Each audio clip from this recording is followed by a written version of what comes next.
अन्य हिंदी के एक नए एपिसोड में आपका स्वागत है। और आज के इस वीडियो में हम एक ऐसे विषय पर बात करने वाले हैं जो कि काफ़ी ज़्यादा चर्चा पर है और निस्संदेह होना भी चाहिए, क्योंकि हमने एक चीज़ तो सीख ली है कि हम अपनी ज़रूरतों को पूरा करने के लिए किसी पर ओवर डिपेंडेंट नहीं हो सकते। क्योंकि अगर हम ओवर डिपेंडेंट हुए तो जाहिर सी बात है, आज नहीं तो कल हमें सेटबैक्स का सामना करना पड़ेगा। और ये चीज़ हमने जनरल इलेक्ट्रिक F404 के केस में बड़े अच्छे से सीख ली है। इवन F414 भी इससे अछूता नहीं है। अब यहाँ पर बात क्या है, हम क्यों ऐसा बोल रहे हैं, आपको चंद मिनटों में पता चल जाएगा। आपको पता ही है कि भारत में अलग अलग जो प्रोग्राम है ये लगभग पूरी तरीके से फिलहाल तो अमेरिकी इंजन पर डिपेंडेंट है। फिर चाहे वो तेजस मार्क 1A हो, तेजस ट्रेनर हो, तेजस मार्क 2 हो, या फिर एमका मार्क 1 जैसे प्रोग्राम है, ये सभी इस समय जनरल इलेक्ट्रिक इंजन पर डिपेंडेंट है। लेकिन हमारा एक और प्रोग्राम इसी की भेंट न चढ़े, इसके लिए तैयारियां अभी से शुरू कर दी गई हैं। और ये प्रोग्राम है twin engine deck base fighter. TEDBF का नाम अचानक एक डिफरेंट इंजन के साथ जोड़ा जाना शुरू कर दिया गया है। और यकीन मानिए, इस इंजन का नाम सुन के आप भी काफी खुश होंगे और जो भी हम बात करने वाले हैं उससे पूर्णतया सहमत भी होंगे। दरअसल twin engine deck base fighter भारतीय नौसेना के लिए काफी महत्वपूर्ण है और इसकी जो डिजाइन है वो लगभग कंप्लीट हो चुकी है। फाइनल अप्रूवल का जो इंतजार है वो हमें इस फाइनेंशियल ईयर के खत्म होने से पहले मिल सकता है। और ऐसे में जो प्रोटोटाइप डेवलपमेंट वर्क है वो शीघ्र अतिशीघ्र शुरू हो जाएगा। इनिशियली ये जो एयरक्राफ्ट का प्रोटोटाइप है ये F414 इंजन से पावर्ड होगा, जो कि जनरल इलेक्ट्रिक के द्वारा बनाए जाते हैं। और ये 98 किलोटन थ्रस्ट क्लास के इंजन है। लेकिन अब यहाँ पर एक नई डिबेट शुरू हुई है और ये है टेडबीएफ में कावेरी इंजन को इंटीग्रेट करने की। रुकिए, आप जिस कावेरी के बारे में सोच रहे हैं ये वो कावेरी नहीं है, ये कावेरी 2 है। जी हाँ, कावेरी इंजन जो कि लगभग मैच्योर हो चुका है और इसने अपनी कैपेबिलिटी को साबित भी कर दिया है। ये फाइनल सर्टिफिकेशन के बहुत ज़्यादा नज़दीक है और अगर ईश्वर ने चाहा तो शीघ्र अतिशीघ्र जो फाइनल सर्टिफिकेशन है ये मिल भी जाएगा। और जैसे ही ये फाइनल सर्टिफिकेशन होता है उसके तुरंत बाद लाइट कॉम्बैट एयरक्राफ्ट तेजस के एक इनिशियल प्रोटोटाइप में इसको माउंट करके टेस्टिंग शुरू करी जाएगी। और इंटीग्रेशन के बाद टेस्टिंग के जो रिजल्ट होंगे उनके आधार पे जो नया इंजन है उसका निर्माण शुरू किया जाएगा। नया इंजन तकरीबन 80 से लेकर 90 किलोटन के बीच में थ्रस्ट जनरेट करेगा। हम ये मान के चलते हैं कि आइडियली ये इंजन 85 किलोटन का थ्रस्ट जनरेट करने में सक्षम होगा। और ये जो इंजन है ये फिर निसंदेह इसे काफ़ी ज़्यादा कैपेबल बना देगा टेडबीएफ के लिए। अब आप सोचेंगे कि टेडबीएफ में तो F414 इंजन कंसीडर किया जा रहा है, तो कावेरी इंजन हम क्यों इस्तेमाल करें, क्या इसकी कैपेबिलिटी डिग्रेड हो जाएगी? तो आइए जानते हैं पूरा मामला क्या है। हमें इस समय प्राथमिकता ये है कि सेल्फ रिलायंस को प्राप्त करना है। और जाहिर सी बात है, डिफेंस टेक्नोलॉजी लगातार इवॉल्व होती है और ये एक चरणबद्ध प्रक्रिया है। आप किसी भी डिफेंस प्रोग्राम को उठाकर देख लीजिए, लगातार आपको उसमें अपग्रेड होते दिखाई पड़े हैं। अब अगर हम टेडबीएफ की बात कर ही रहे हैं तो आपको पता होना चाहिए कि टेडबीएफ जो है एक ट्विन इंजन एयरक्राफ्ट है, जैसे कि राफेल एम में M88 इंजन देखने को मिलते हैं। लेकिन क्या आपको पता है, कावेरी इंजन ऑन पेपर फिलहाल तो M88 से ज़्यादा पावरफुल है और इसके पोटेंशियल बेनिफिट भी हैं। कावेरी इंजन एक इंडिजिनस प्रोग्राम है जो कि गैस टर्बाइन इंडस्ट्रियल एस्टैब्लिशमेंट के द्वारा पूरा किया जा रहा है और ये 80 से लेकर 90 किलोटन का थ्रस्ट जनरेट करने में सक्षम होगा। और अगर टेडबीएफ में इसका इस्तेमाल होता है तो न सिर्फ हमें आत्मनिर्भरता शीघ्र अतिशीघ्र प्राप्त होगी, बल्कि ये हमारे लिए काफ़ी इंपॉर्टेंट भी होगा। क्योंकि टेडबीएफ में हमें ये जो डेवलपमेंट स्टेज में है इंजन, ये आने वाले भविष्य में निसंदेह देखने को मिल सकता है। अब अगर मैं किस फिजिबिलिटी और बेनिफिट को समझने की कोशिश करें तो आपको बताते चलें कि जो M88 इंजन राफेल एम में इस्तेमाल होता है वो बेसिकली टेडबीएफ हमारे कावेरी इंजन से कमतर रहेगा। क्योंकि अगर हम दोनों एयरक्राफ्ट के मैक्सिमम टेक ऑफ वेट की बात करें तो वो लगभग सिमिलर है, जो कि है 25 टन का।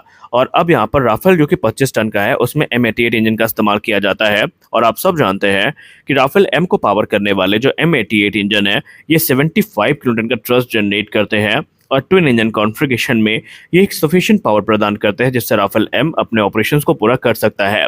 अब कॉन्ट्रास्ट की बात करें तो कावेरी इंजन दूसरी तरफ आपको 80 से लेकर 85 या मैक्सिमम 90 किलोटन का थ्रस्ट जनरेट करता दिखाई पड़ेगा। यानी ये जो एडिशनल थ्रस्ट मिल रहा है हमारे टेडबीएफ एयरक्राफ्ट को, ये इसकी परफॉर्मेंस को एनहांस करने में एक महत्वपूर्ण भूमिका निभाएगा। और रैपिड एक्सेलरेशन से लेकर के जो मनूवरबिलिटी जैसे सिनेरियोज हैं इसमें ये एक निर्णायक भूमिका निभाता दिखाई पड़ेगा। अब दोनों इंजन जो हैं ये basically maximum take off weight के लिए बनाए गए हैं, जो कि टेडबीएफ और राफेल का सिमिलर है। तो ऐसे में निसंदेह आप समझ सकते हैं कि टेडबीएफ की जो परफॉर्मेंस है ये M88 की तुलना में जो कावेरी इंजन है इसमें ज़्यादा अच्छी मिलेगी। और ऐसे ही जो 10BF है ये हमारी ऑप्टिमल परफॉर्मेंस को सुनिश्चित करेगा। आप में से कुछ लोग कहेंगे कि जो हमारा F414 इंजन है ये बेसिकली ज़्यादा पावरफुल होगा। F414 98 न्यूटन का थ्रस्ट जनरेट करता है। निस्संदेह ये एक काफ़ी कैपेबल इंजन है, इससे कोई इनकार नहीं कर सकता। लेकिन जब बात एडवांटेजेस की आती है, बेनिफिट की आती है, स्कोप की आती है, आत्मनिर्भरता की आती है और भी अदर फैक्टर्स की आती है, तो वहाँ पर ये इसका जो पूरा का पूरा प्रभाव है ये धूमिल होता नजर आता है। क्योंकि कावेरी इंजन से सबसे पहली चीज़ हमें मिलेगी आत्मनिर्भरता।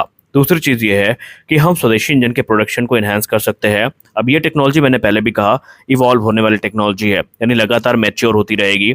और सबसे खास बात यह है कि अगर हम इंडिजिनस इंजन बना लेते हैं तो सबसे बड़ी चीज़ जो हमारे लिए सरदर्दी बनी हुई है फॉरेन सप्लायर, सप्लाई चेन और दूसरी चीज़ें, इनसे हमें छुटकारा मिलेगा और हम अपनी नेशनल सिक्योरिटी को इन्हांस कर सकेंगे। क्योंकि कावेरी इंजन को डेवलप करना, इनको प्रोड्यूस करना डोमेस्टिकली एक कॉस्ट इफेक्टिव एंडेवर होगा लॉन्ग टर्म के लिए।